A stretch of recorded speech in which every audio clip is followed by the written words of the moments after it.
Hey, y'all. Welcome to MFP Live. I'm Donna Ladd, the founding editor of the Mississippi Free Press, and I am absolutely thrilled this week to be having a conversation with Heather McTeer Toney. Heather's a power woman, environmentalist, and so much more, and I am just so tickled to have you here, Heather. Welcome. Thank you, Donna. It's great to be here with you. Well, and so, we were kind of talking before the show. You have done so much that I kind of want you to tell people, tell folks what you're doing right now. And then I'm going to ask you some questions. We'll kind of go back and into your history a little bit, but just tell us a little bit about yourself. Sure. Well, I am currently the senior director for an amazing organization called Moms Clean Air Force. We are an affiliate of the Environmental Defense Fund, and we have a membership of over 1.2 million moms, dads, abuelas, tias, play cousins, you name it. Folks who are concerned about climate and the impact on children's health throughout the country. And I have been so excited to be doing that. I've been there since I left the Obama administration, where I served as regional administrator for EPA in the Southeast up until 2017. And then prior to that, one of my most exciting roles was mayor of Greenville, Mississippi, my hometown, where I was there for 2 terms. But Donna, I will tell you that all of that pales in comparison to my favorite title of mama. And I'm the mother of 2 kids at home and one who is grown and off on his own. So it is wonderful. Wow. And so, something we've never talked about, but I'm kind of curious. Okay, first of all, you were the first Black woman mayor or Black mayor of Greenville? Black mayor, period. The first African American, then the first woman, and the youngest. So just put all the things in there. And you were like 27, is that right? Right. Mm-hmm. Wow. And you served 2 terms. Yes. Right. Well, so tell me. So it sounds like you kind of started out in politics. I know you went to Spelman, right? Mm-hmm. And then you got your law degree from Tulane, I believe. Yes. So you were attorney. So did you think you would from an early age, did you feel like you were kind of on a political path? Is that what led you to become mayor? Or run for mayor? I would say I did everything except that. I come from a social justice household. My dad is Charles Victor McTeer, noted civil rights and just amazing attorney, if I do say so myself. Yes. Powerhouse, not just in the state of Mississippi, but throughout the entire country. Right. And my mom is a retired school teacher. So I came up in a space of social justice and activism. My brother and I can remember us going to a march in Indianola, Mississippi for Dr. Merritt when my dad was, he was advocating for him to become the first Black principal in Indianola public school district. And I remember being there for a march. So that type of activity has just been part of my life. Right.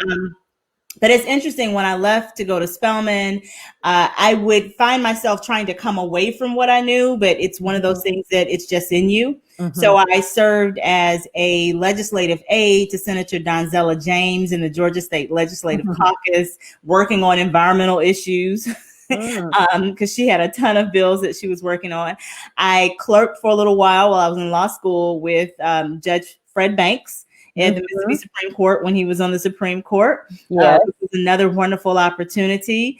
And I found myself coming back to what I knew. And that was seeing that people were treated equally, that they understood policy and how it impacted them. And I couldn't escape it, couldn't get away from it.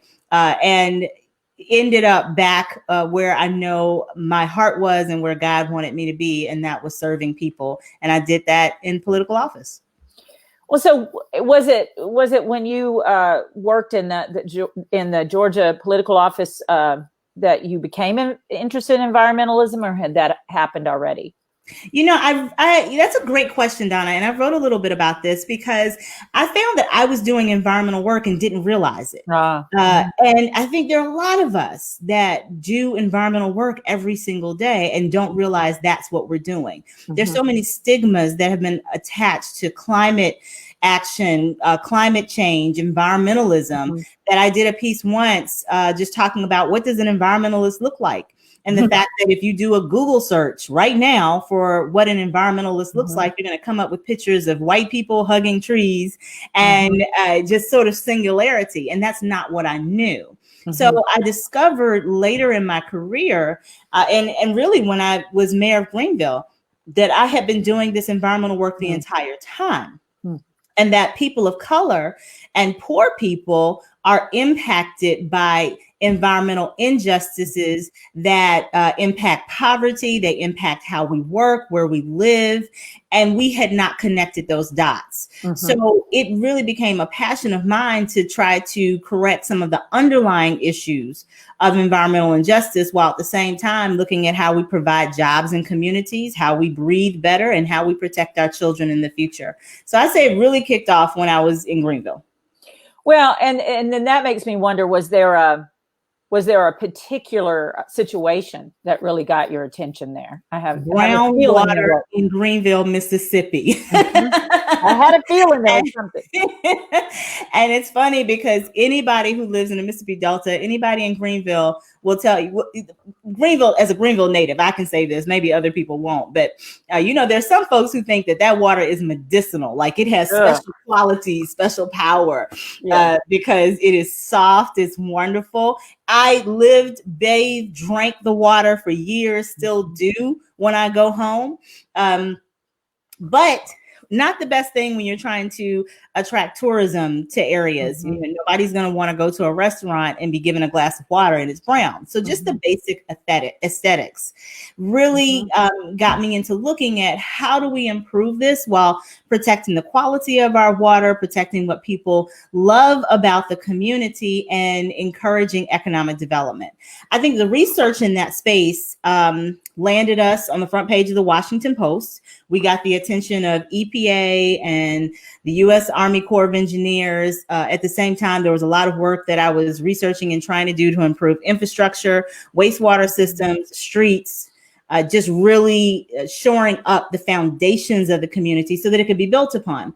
And that's when Lisa Jackson, who was the first Black administrator for EPA, she had just started, and she started a tour across the country, and her first city to visit was Greenville, Mississippi. And so we had a wonderful visit. There was lots of press, of course, but she sort of pulled me to the side and she said, you're doing environmental justice work, right? And it's like, no, I'm just trying to make sure that we got good streets in the city and people have clean water to drink. She's like, well, that's really what environmental justice is. It's ensuring that there's equity, and that when you're talking about things like clean water and you're talking about infrastructure, that people have the same access that they would if they were in a rich community. So it was environmental work. And that's when the light bulb sort of really went off, that we had been missing a ton of opportunity in the area of environmental justice, just in doing infrastructure work in community. And it wasn't just my communities, it was communities that looked like Greenville, Black and brown communities that were below the poverty line in Mississippi, but also Alabama and Louisiana, and the different things that they were having to, I'd say, factor in. The Mississippi Delta is special because we're talking about environmental injustices, but we have a huge agriculture environment. Farming, water is critically important to our economic development. So these are things that we have to talk about how they intersect, and at the same time, how they can help us to really push our communities forward and innovation into the future. And that's really what excited me. I love the industry. Even when I went on to be the regional administrator at EPA, it's something about communities and understanding the intersection between air, land, water, people, and how we can use that for the betterment of our communities. It is truly an exciting and what I think is really the issue of our time.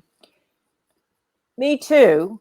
And then part of what I was thinking about, getting ready for this interview was, I guess, how do you bridge the gaps there? I mean, I feel like, and I don't just mean it with this question, I don't just mean like between Black environmentalists and white environmentalists. I mean more like, I grew up in Neshoba County, fairly poor environment. Around me, but nobody, I think it would have been hard to get people to think about environmental issues around me, because they were busy trying to go to the factory and make a living and do all these other things. And I would guess that can be part of the challenge just in general, is how do you get people to be concerned or to think about the environment or environmental justice in the communities that you serve. And so I'd love to hear you talk about that. Yeah, it's a great question, because we think and talk about it all the time, but we speak Southern. Mm-hmm.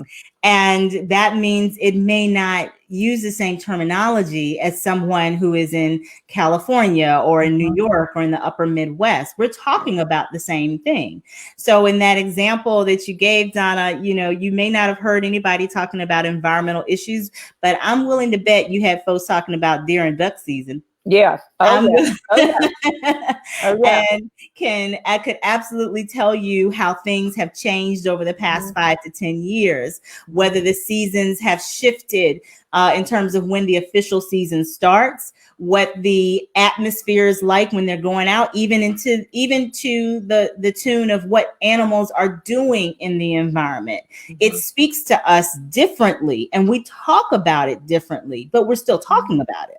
I've heard from hunters, just like I've heard from farmers, that the seasons are different. Their crops come up different. Pesticides, vector-borne diseases, that's the insects. Folks talk about mosquitoes still being up and active. All of these things are climate related, every last one of them. And so it's not that we don't talk about environmental issues or that we're not concerned about them. I think the opposite is actually correct. We are. Mm-hmm. We just talk about it differently. Mm-hmm. Wow, that's super interesting. And so now talk a little bit, because I saw, you're talking about we speak Southern, and I'd seen seen some of the stuff that you've written in that respect, but also where you're kind of calling for other people who, I guess calling for, addressing how you kind of have an intersectional environmental group. How do you get people to listen to people who are speaking Southern about environmentalism? How do you bridge those gaps? So in two ways. One, there has to be a realization, really a reckoning of where we are with respect to climate. I hate to say climate change, because the climate has changed, right? We're dealing in a climate crisis at this point. No one's going to argue that we are seeing stronger storms that are coming into, that are impacting our cities and towns. I can remember when remember Hurricane Katrina was so awful. It was so horrible. We were looking at these pictures. We were preparing our cities in Mississippi to take in folks that were running from the hurricane. And Hurricane Katrina was the pinnacle of what we thought was the worst. And when I think back to 2020's hurricane season and the fact that we had even gotten into the Greek alphabet, within the past 10 years, just how much that has shifted. Mm-hmm. So, the idea that climate is changing is not a debatable subject. It is impacting us. And I think folks, we do have to have a very real conversation about impact versus what we think is theory. And that conversation transcends different groups when we relate it to things that we can experience with our 5 physical senses. So we can talk about the floods that ravaged the South Delta and people who died as a result of that. That's very real to us.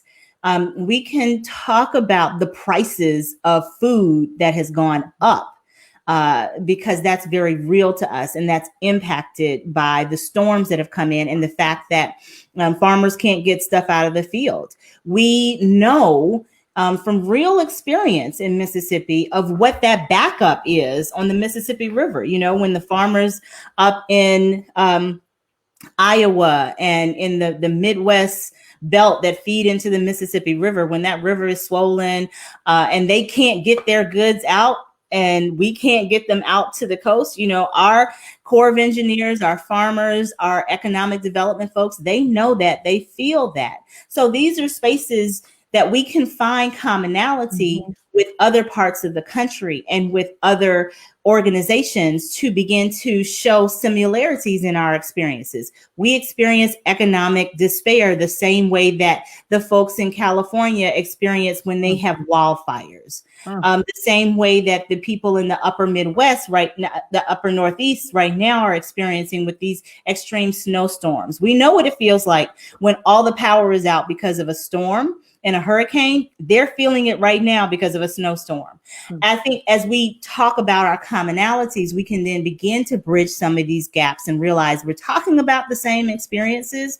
So now let's talk about solutions that will help all of us to prepare ourselves from being more, to be more resilient.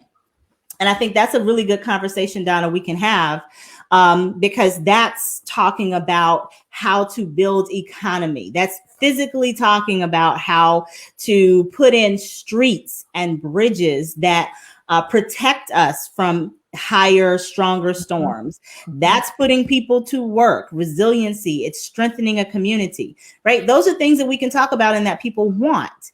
And all of these have to do with climate action. They include our city governments, they include our states, and it can be nonpartisan. It is nonpartisan. It's one of the things I love about Mom's Clean Air Force. We say all the time, we're mom-partisan.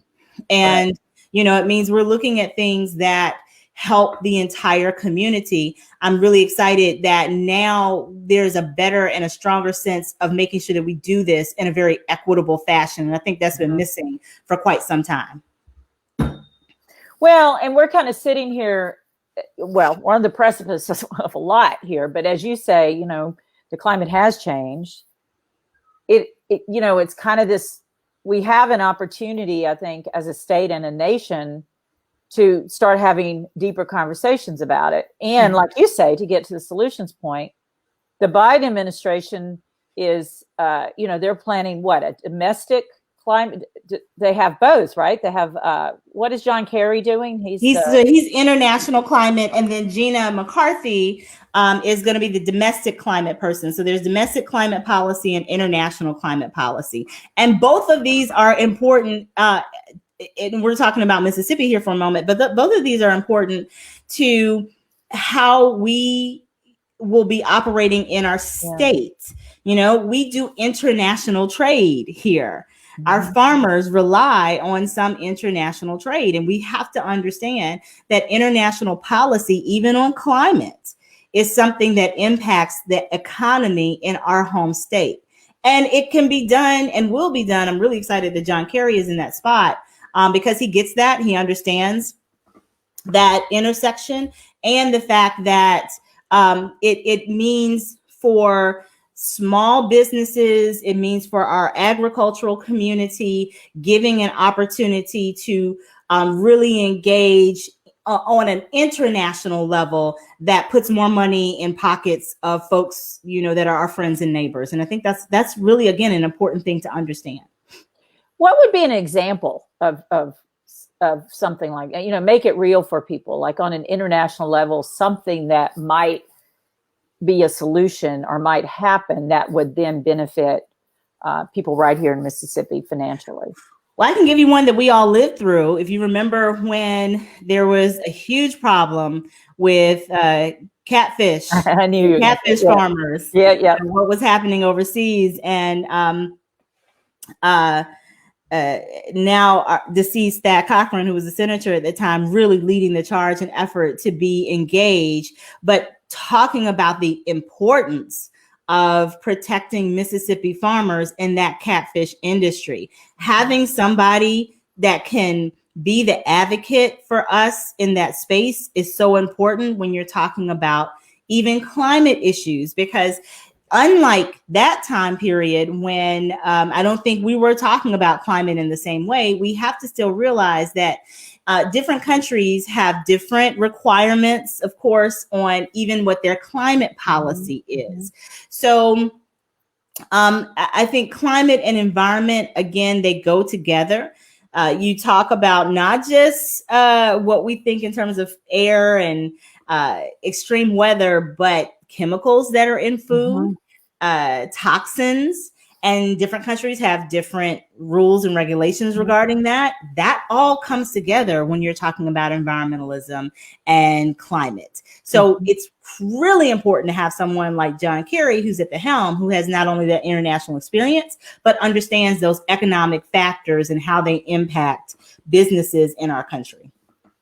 Right, because it's so often gets just, the partisan version of this kind of so often just gets divided into, if you support business, you have to not believe that climate change is a real thing, but that you have to be anti any kinds of regulation or whatever.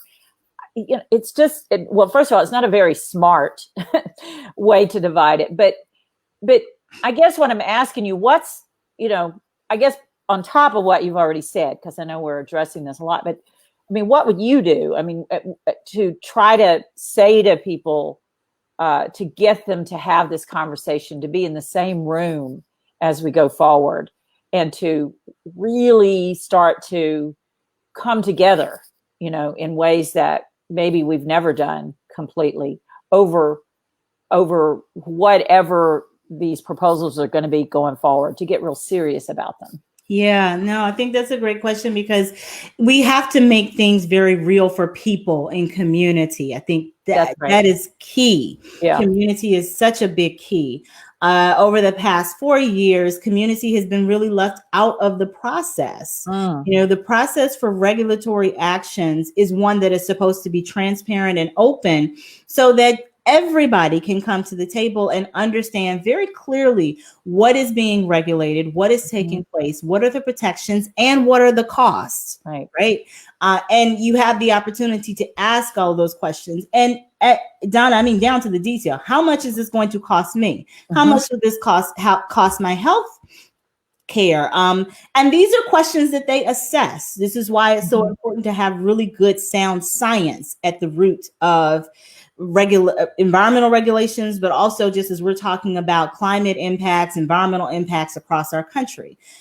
Pollution costs, pollution kills. I don't know if you saw here recently, I think it was just yesterday, the day before yesterday, in the UK, they found, for the first time anywhere in the world, air pollution was added to a death certificate as a cause of death.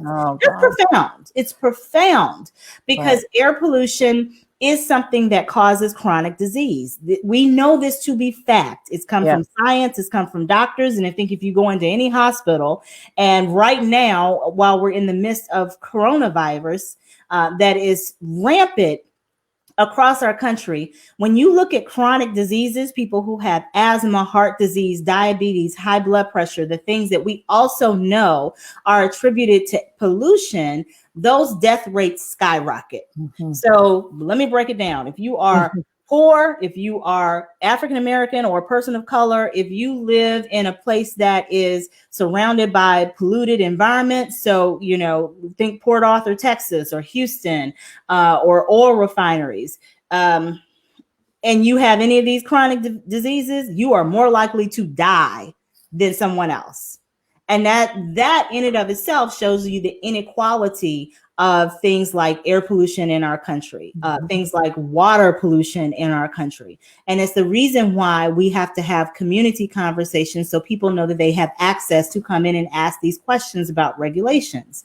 You're right. People think regulation business, and it has become so partisan that folks tend to believe that if we are deregulating, which means we are taking away the regulations, then we are freeing the businesses to make more money that will benefit all of us.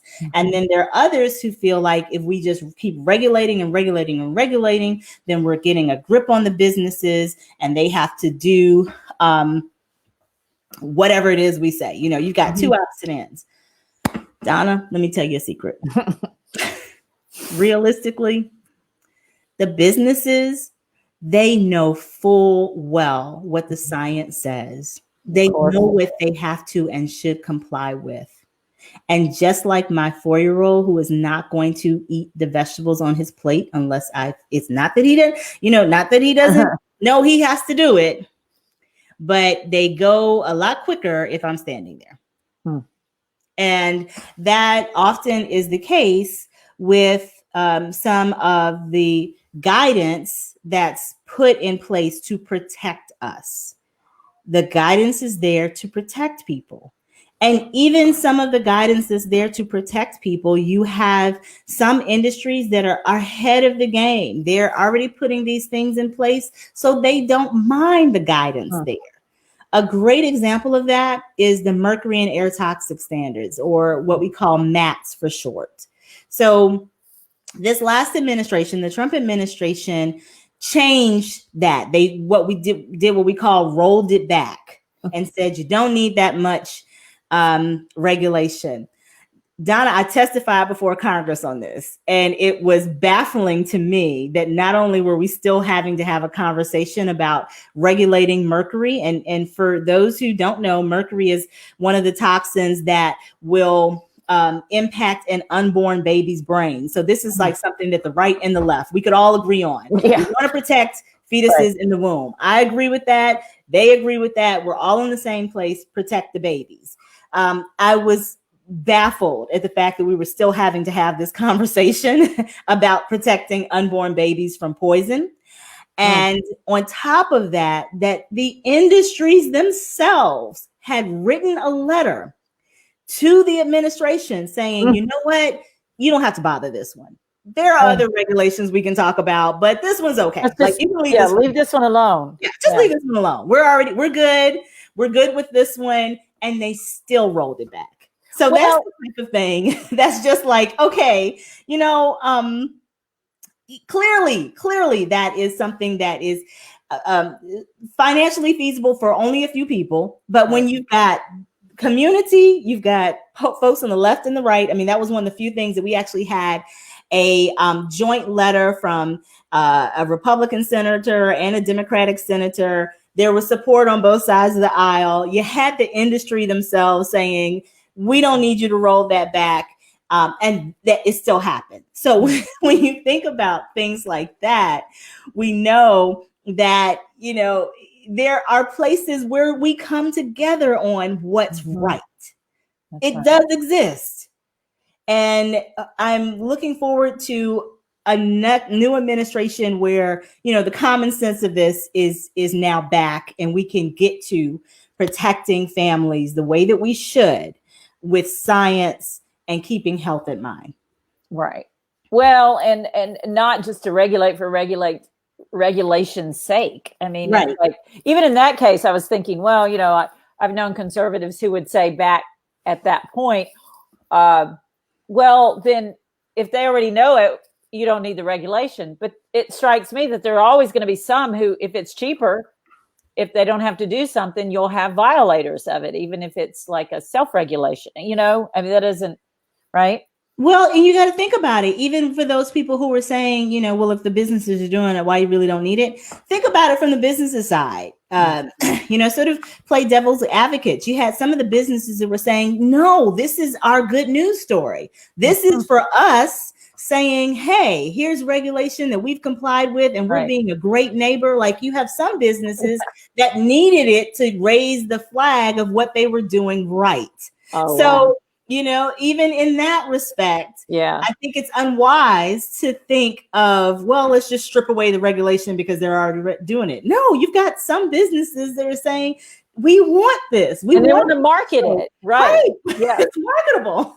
Right. And we're okay with it. And we wanted that makes total sense. Well, and I think it feels like what you're saying there is kind of, it's like we can look at all of this through all the lenses. I mean, we can look at it through a business lens. We can look at it through job creation as we kind of reconfigure some of the ways we're doing things, economic development, and obviously safety. I mean, that's kind of at the core of it, that it can be, it always strikes me as the people who just want to be in denial the most, maybe they just don't care. I mean, it's the bizarrest thing. It's like, is it really okay for a certain number of people to get, to die or to put their children's lives on the line. I mean, none of that makes sense to me.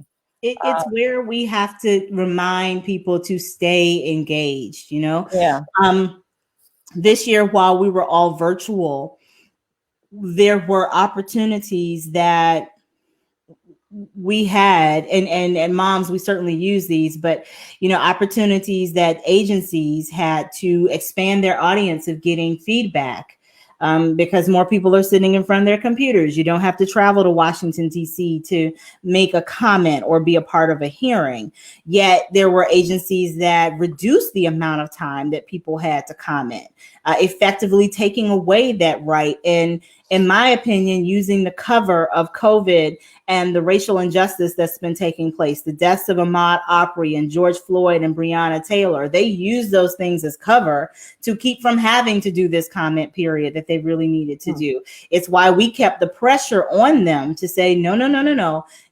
We need 60 days to respond. Don't cut it back to 30 or cut it to 45. Keep it to what it's supposed to be, because it's that type of engagement of making people aware and making sure that they know that they can have that comment and that they should have that comment is what helps to, I say, corral that randomness that we saw with Matt's. And even with Matt's, that was a little pre-COVID and we were able to travel and we're on the Hill. Still, that accountability has to be kept up. But when people don't know they have the access and the ability to do it, that's what allows it to continue. Well, we have a comment here that kind of seems that you're talking a little bit about the Biden administration and other things, but it's on the screen there. But Glenn Blackman wants to know what you can tell us about the new EPA administrator, who's a Southerner. Yes. Wasn't he just announced today? Yes, he was just announced today. So very excited that Michael Regan is going to be the new EPA administrator. I am thrilled that there's a Southerner that's going to be in that space.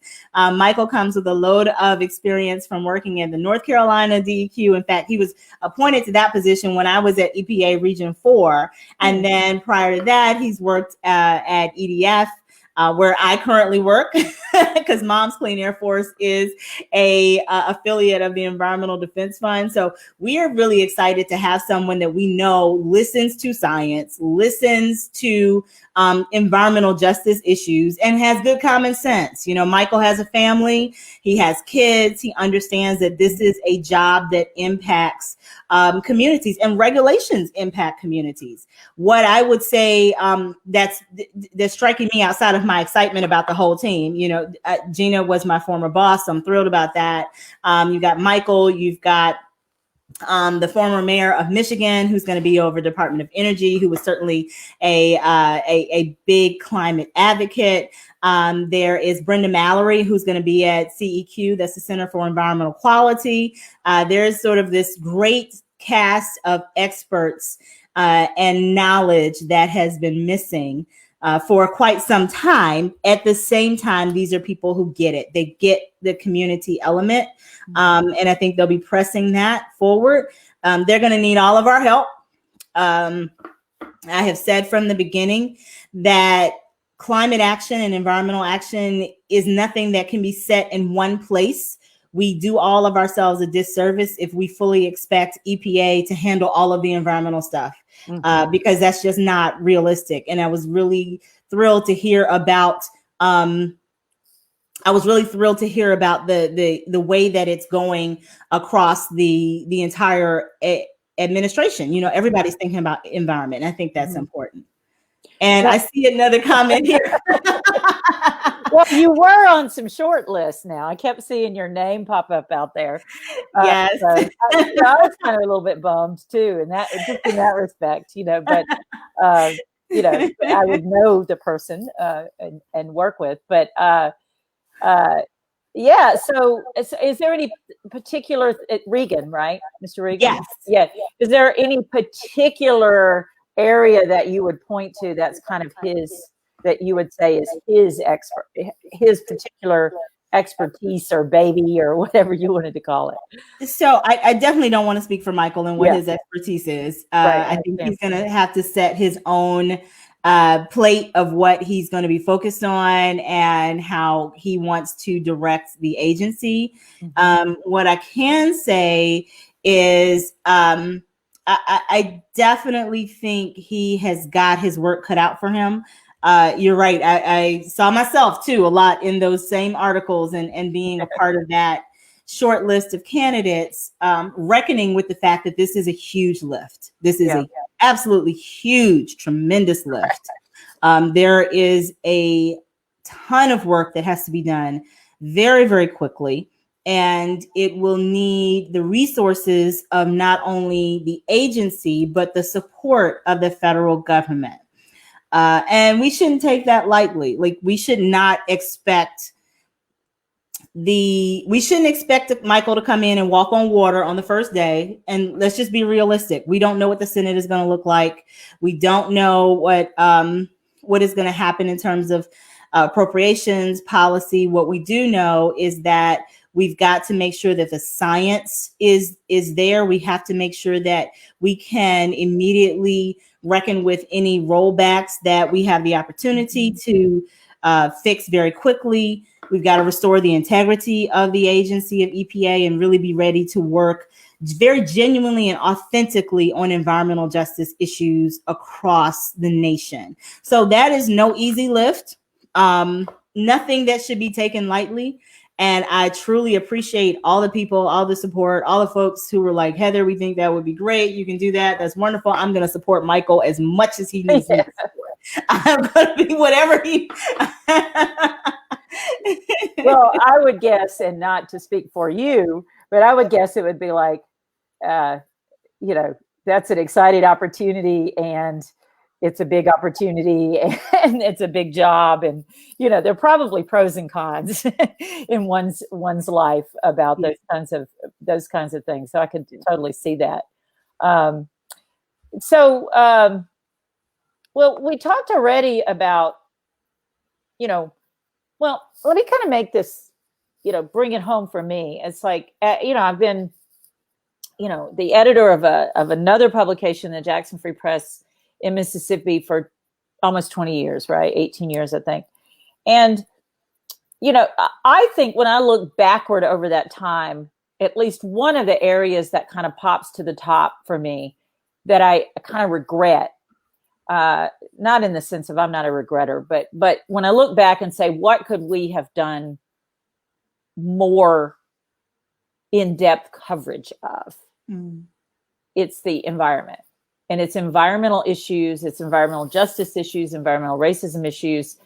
And it's almost like, I think a lot of the reasons there's so many things on our plate in Mississippi, that you get busy, you got just all kinds of stuff, even here now and with the Mississippi Free Press, all kinds of things that, are coming at us very quickly that we need to do. But part of and I haven't mentioned this yet, but you are on the board of directors of the Mississippi Free Press, and which is wonderful. And one of the reasons, probably the main reason that I really wanted you to play that role is because I want us to do a different kind of journalism on environmentalism, right? It's like, what do we need to do? We've kind of had COVID-19, we've had, racist emails, we've had all kinds of other things that have kept us really busy. But going into next year, you're one of the people that I'm really going to be calling on to talk about what does it look like as we go around the state of Mississippi as journalists, or what should we be doing? When you give, I'm basically getting you to give me advice right here on the air, but what do you want to see more? What needs more attention around the state when it comes to environmental issues? Yeah, no, I love it. And I love being a part of the MFP board, because this is the top journalism in the state of Mississippi, bar none, as far as I'm concerned. Just amazing investigative journalism. I think there's a lot of history around environmental racism in our state that we are still feeling the impacts of. There are current issues, of course, that have been taking place. Like, I remember even when I was at Region 4, coming back home to the Gulf Coast to talk about Turkey Creek down in the Gulfport, Biloxi area as a major environmental issue that impacts a community of color. But there's such history here around environmental issues with chemicals and with agriculture that nobody really wants to talk about. I know a lot of folks who know or can tell stories of their family members that were row markers, Black men who stood in the middle of rows when crop dusters came over. They were the flag men, right? They were the ones that let the crop dusters know what row they were on as they were spraying chemicals in these spaces. That's an environmental issue. That's environmental history. And there's a lot of there's a lot there. I'm actually in the process of writing right now, Donna. I know you and I have talked about this a lot because I do write a lot. I write for different magazines and publications. We've run a couple of your pieces. Right. And they had appeared in Dame magazine, our friends there. Yes. Yeah. And so I enjoy writing. And I took a little break, but I'm going to definitely get back into writing. But I'm actually doing a book now. So I'm in that process. I'm thrilled about it. And don't ask me the title because it doesn't have one yet. It just has it's good. It's happening. And I'm really excited. But, in that process, I found myself even studying and talking about climate and the slave trade, like even our history of climate action in coming to this country as enslaved people and what that has meant for us in the South. So there's a lot of history that is racism in our state and across our country that is connected to environmentalism that I think we haven't delved into. And that's one example with the flag men that I was researching and talking about a little bit in the book. And then, Turkey Creek, I know you've covered a little bit of it. I think across there's some good things too that have happened. The state of Mississippi worked with EPA and Region 4 to help clean up some spaces. I think Mississippi Phosphates is definitely one that we counted as a success of a place that was cleaned up with funding that came from the state of Mississippi and from EPA while I was over at Region 4. So, cleaning up some of these places that we live and that are historical and are important to us is just as important as making sure that we don't have environmental injustices moving forward. Right.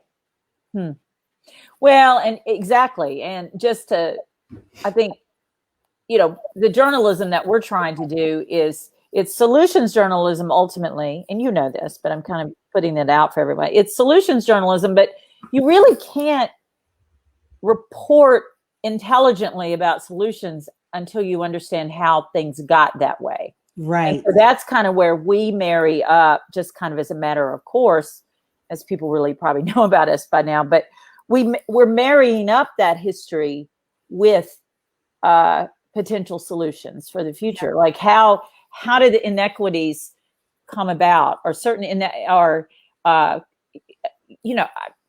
this is a good example of a piece that I really want to do. And Ariel Hudson, who is on our advisory board, is from Tunica, right? And I was in Tunica and learned about Sugar Ditch. And anybody watching this who don't know what I'm talking about, you should Google it. Just look it up, because it was this sewer ditch, right in the middle of the Black community for years, and so she's off being a Rhodes Scholar in the other Oxford right now, but that's something that she really wants to write about for us at some point, and kind of just the whole saga around finally that getting cleaned up. Right, you can see it's on the civil rights site here, and but here's the thing about that I would say is that my guess is probably at least some of the people watching this, maybe all, didn't know about that. Certainly not if they're not from Tunica. Yeah, or if they don't listen to blues music and didn't realize what they were listening to. Didn't know what it was, right?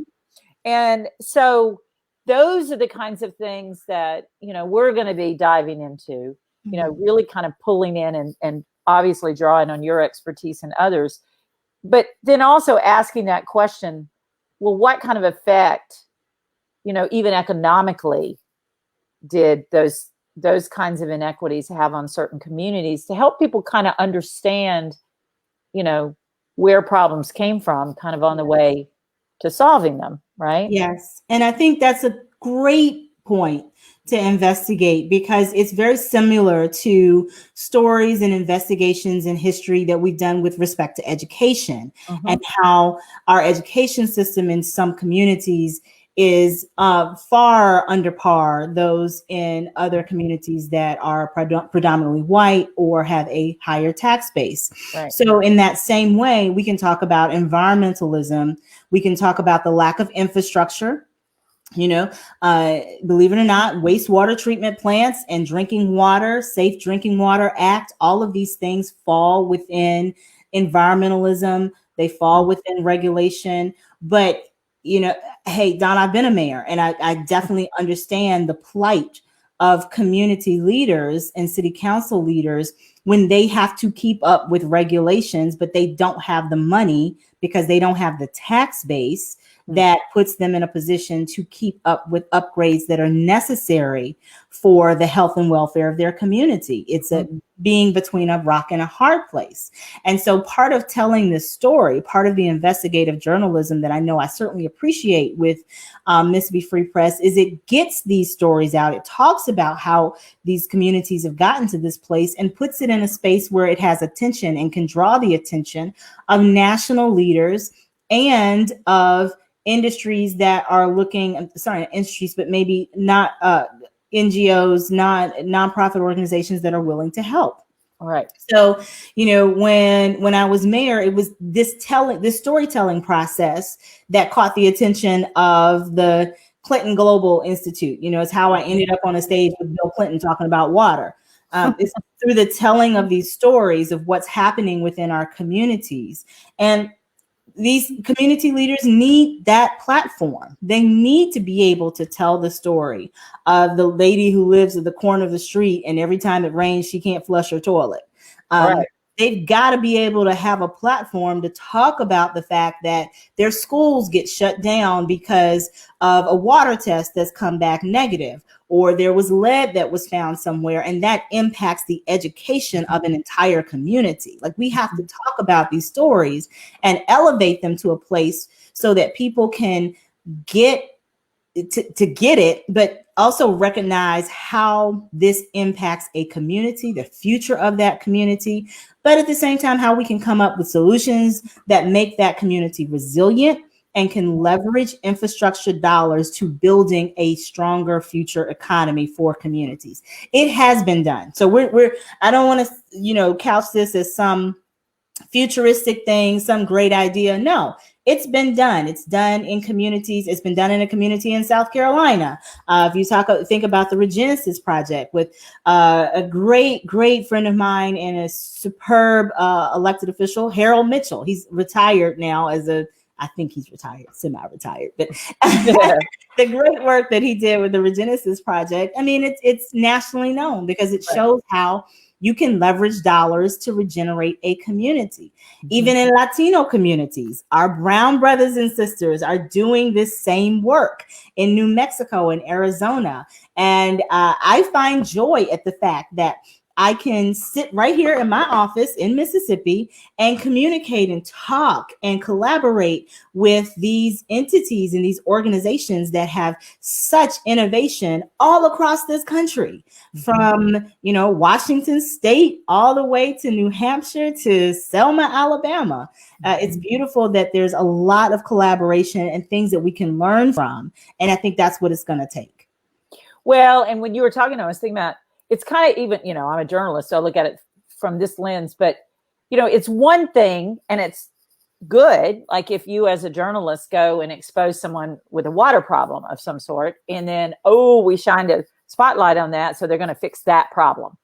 You know, we had that with the Jackson Free Press. There was a couple with the sewage issues, and we pounded on it and they fixed their sewage issues.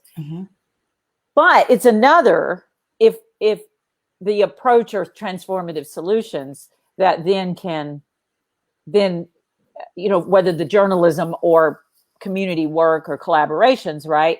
So that you are actually, while you're fixing things, you're building something new for the future, and you're building jobs, and you're improving the economic development. And I think that's and that's part of what I'm so impressed with you over. It's like this mixture of having run a city that has had challenges and has suffered from tax base erosion, I know, and some other issues. It's like from running a city and understanding the problems of the local officials, kind of then mixed in with how does that bump into regulations? How do we all work together to have those kind of conversations? And then for journalism, how do we report on who's doing it right? So that we can all be inspired about that. Yeah. And so that's a way to change things, right? It's to change it for the future. And I'm kind of hoping that's, that this nation can figure out how to come together over, looking at climate change, not as a partisan weapon, but, to really look at the future, Well, we're not going to have too much of a choice. Right. Whether folks believe it or not, it's like my mom would say, just because you don't believe in God, doesn't mean God doesn't believe in you. And I'm sure the thing is out there. Just because you don't believe just because you don't believe in climate change doesn't mean it's not happening. Doesn't mean it's not existing.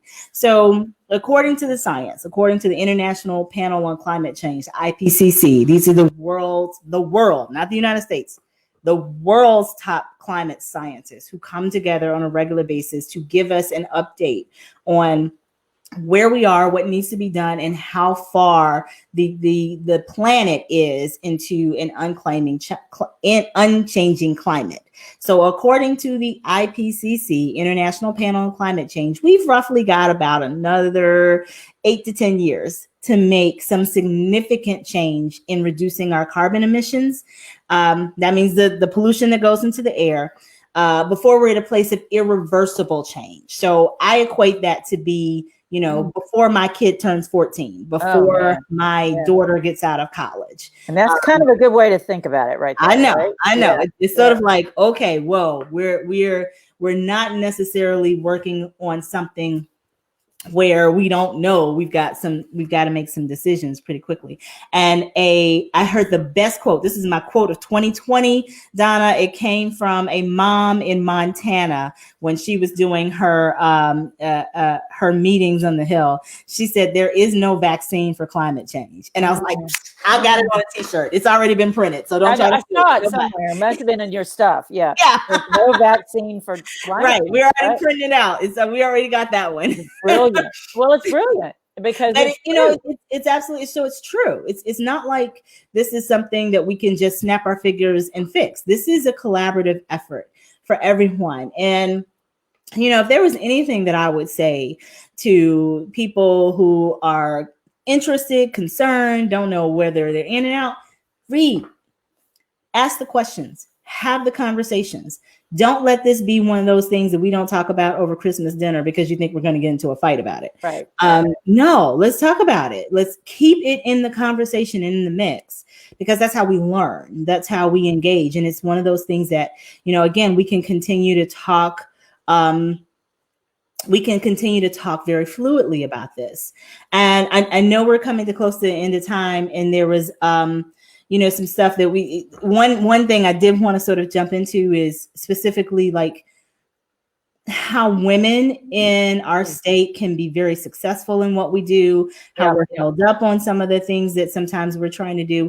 I would say never be afraid, ever, to get out and do what it is that you're passionate about. Right. So much of our talent is suppressed because of fear of what someone's going to say, fear of whether or not we can get a job, fear of whether or not we're going to make any money.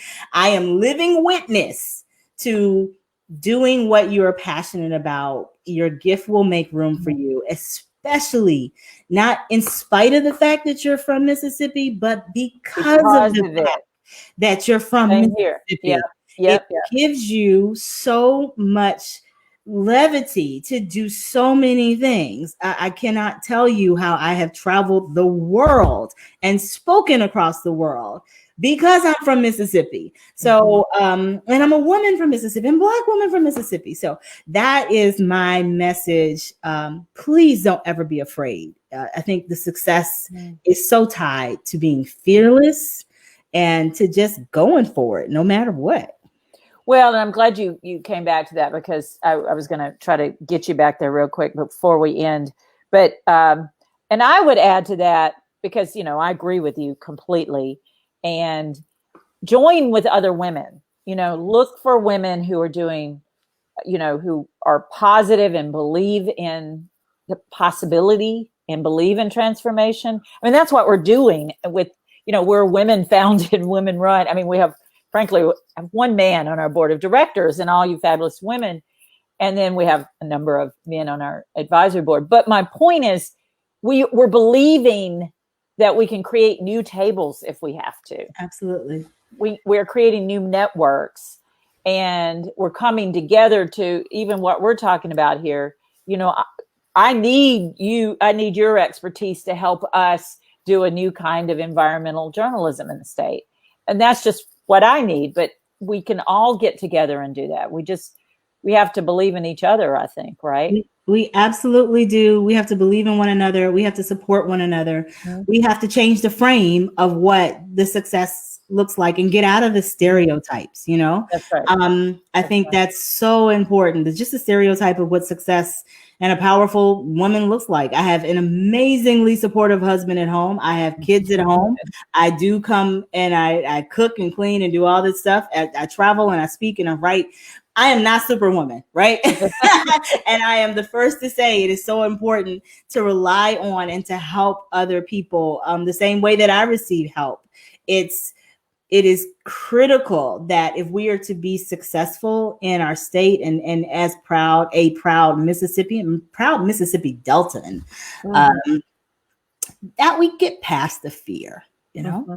Step outside of it. There's a whole world that's waiting for all of the brilliance and intelligence that we bring just because we have the grace of being born Southern. I love that. Now, well, I think we'll probably end it on that note, the grace to be born Southern. And I'm with you, and you know that. And to everybody out there, thank you for joining us again for MFP Live. You can watch the past episodes, you know, after the fact, tell other people, share them. Right now I'm doing them about every 2 weeks or so. We may increase it in the future. The next, I'm tickled to announce our next guest that we haven't put out there yet, but since we've started the Mississippi Free Press, which a lot of people know is named after a civil rights era newspaper out of Jackson called the Mississippi Free Press, very daring, done by a multiracial group of people. The longest running editor of that got in touch with me fairly recently, Charlie Butts. And he and I just had a delightful conversation this week on Zoom. I think he's in Ohio. So he's going to be the guest of that episode. I know. And he has some stories, y'all, about the 60s and being a civil rights worker who ended up running this newspaper here. It's just amazing. And so that one's going to be on January 7th for our next one at 5 p.m. So our next official one, we may stick something else in there. So hopefully everybody out there will join us again. Also, please remember that the Mississippi Free Press is in the middle of our news match campaign at the end of our fundraising campaign. And that has gone very well right now. Since November 1st, every dollar is going to doing more journalism. The Wise Women of Oxford, where I believe Heather lives, has been doubling the current donations. So if you could see on the screen, if you go there, we welcome any amount, any amount that you can give, because that is all helping us grow our staff and do more, and that'll help us with our environmental journalism, in fact, in 2021. And we so appreciate everybody who's donated and supported us and left comments and all those other things. It's amazing that we just started in March, but we're riding high right now. So I think that speaks to your leadership, Donna. We would not be riding high without your vision. So thank you for being such a visionary in this state. Yep. And y'all pay attention to what Heather's doing. She's doing big things out there now. So thank you so much for joining us. We'll see you next time. Thank you. Thank you, Heather.